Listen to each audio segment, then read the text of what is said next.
Hello there. In the face of Russian losses, many people are saying the era of tanks as war-winning machines is over. But one notable person appears to disagree.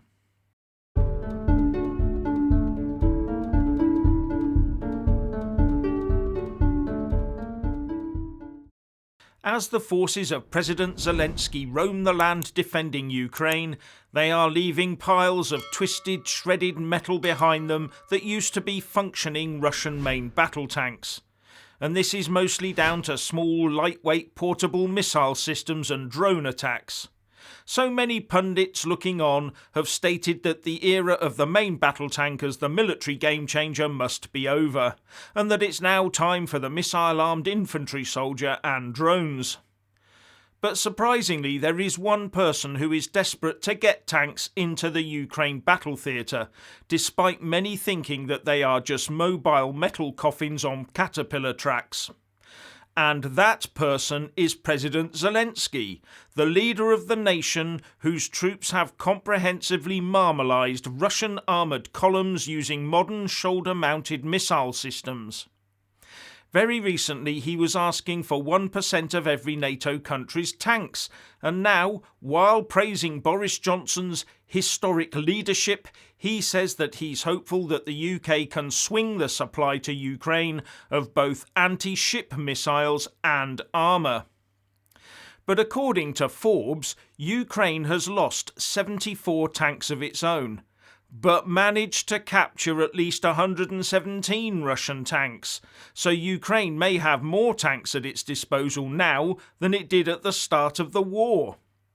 So does Zelensky believe that modern Western tanks are so much better than Russian armour, and will therefore not be vulnerable against the same type of tactics and weapons his forces have used so successfully against the Russians?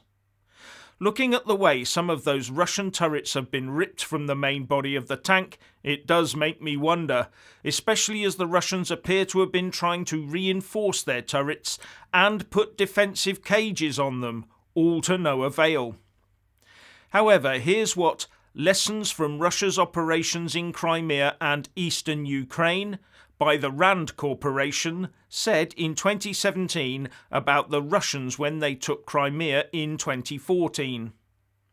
Russia's military demonstrated it could put national leadership decisions into effect almost immediately, implementing operational planning quickly and without major errors. And this was achieved, says WavelRoom.com, by using mobile armoured howitzers directed by intelligence from drones. And although the Russians were outnumbered, in a very short space of time, this complex was able to inflict massive damage on Ukrainian forces. Things have obviously changed a lot since 2014. In fact, Russian military competence seems to be severely lacking. Have the Russians got rusty?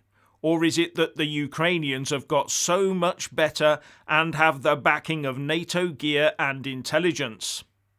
And pointing at recent engagements, Wavelroom said that the key to tactical success in those was not any specific piece of equipment, like the tank, but the speed and organisation of a complete force coming together at the right moment with the right information to influence the battlefield.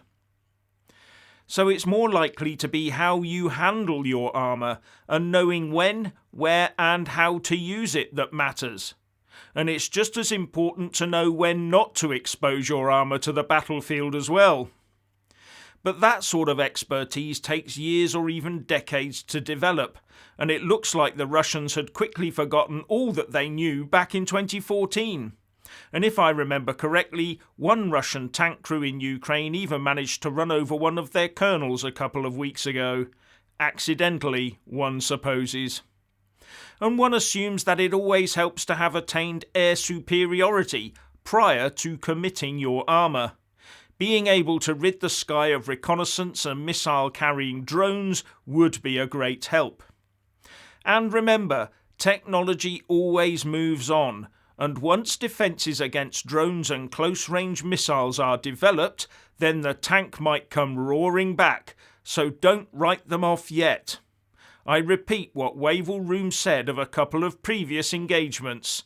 It was the speed and organisation of a complete force coming together at the right moment with the right information to influence the battlefield. And that's what will win the day.